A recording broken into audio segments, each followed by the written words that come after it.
जिज्ञासा के लिए तैयार हैं कि संदीप जैन। नमोस्तु महाराष्ट्री। 10 लक्षण पर्व के दौरान हम लोग मेकअप प्रोडक्ट का त्याग कर देते हैं, लेकिन क्योंकि हमें इंग्रेडिएंट्स नहीं पता होते, लेकिन सुहाग की निशानी होती है, हम छूट रखते हैं कि हम वो पहनेंगे, तो फिर उसका जो हम पहनते हैं उसका हमें क्या दोष लगता है? देखिए, 16 श्रृंगार तो आपका जो महिलाओं का 16 श्रृंगार है, श्रृंगार स्वपति के लिए है, तो जो भी आपके आभूषण है वो तो पहनना ही चाहिए। तो वहाँ श्रृंगार से क्या तात्पर्य है? जो लिपस्टिक लगाते हैं, नेल पेंट लगाते हैं अथवा और भी कॉस्मेटिक की चीजें लगाते हैं, वो ना लगाएं।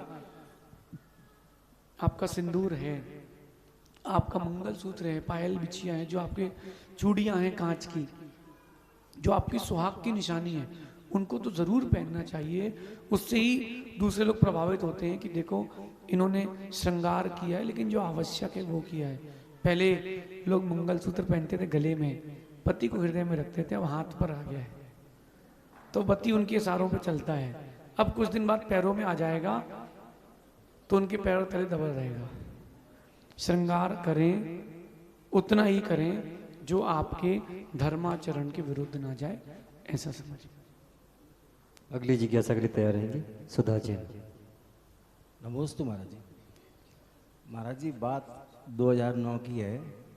आचार्य श्री की वैयावृत्ति का समय 9 से 9:30 हुआ करता था, और उस समय अपूर्व भैया थोड़े स्ट्रिक्ट थे, और अपूर्व भैया 9 बजे करेक्ट सब लोगों को बाहर कर देते थे।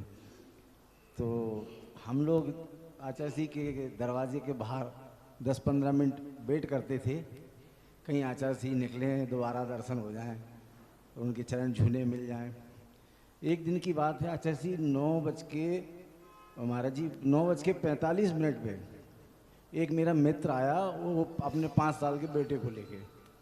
वो बोला कि भैया ये सो ही नहीं रहा है, रो रहा है कि आज तो मुझे आचार्य श्री के चरण छूना है, दर्शन करना है, और ये भक्त है आर्जव सागर जी का।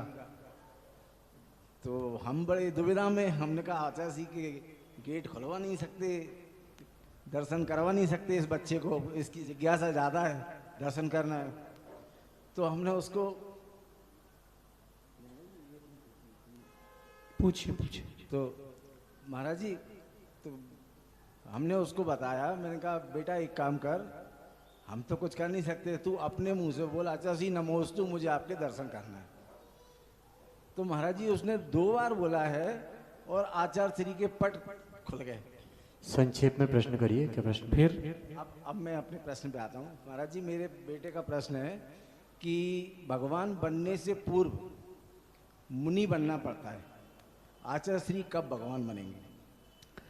देखिए, पहली बात जो आपने प्रश्न, जो आपने दृष्टांत दिया है, संस्मृति दी है, गुरुदेव बड़े सरल हैं, उनको कोई विकल्प नहीं रहता, और उन्होंने हमसे भी यही कहा कि बेटा ऊंचाइयां कितनी छू लो, लेकिन जमीन पर ही रह के चलना। तो उन्होंने उस बच्चे की आवाज़ सुनी, और जो हो सकता है जो आपकी बात हुई हो उससे, वो भी उन्होंने सुनी हो, तो उन्होंने आपको पहले दर्शन दे दिया और फिर वापस शयन में चले गए।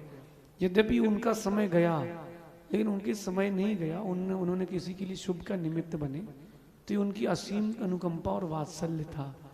रही बात भगवान बनने की, तो जो दिगंबर मुनि बन के समाधि करते हैं, अधिक से अधिक 7-8 भाव और कम से कम 2-3 भाव के अंदर उनका निर्वाण पक्का है। ये श्रावक के लिए कथा आगम में आई है कि जो श्रावक बन के समाधि करता है, अधिक से अधिक 7-8 भाव और कम से कम 2-3 भाव में उसका मोक्ष होगा। तो मुनि का तो इसके अंदर निश्चित ही है, ऐसा समझिए।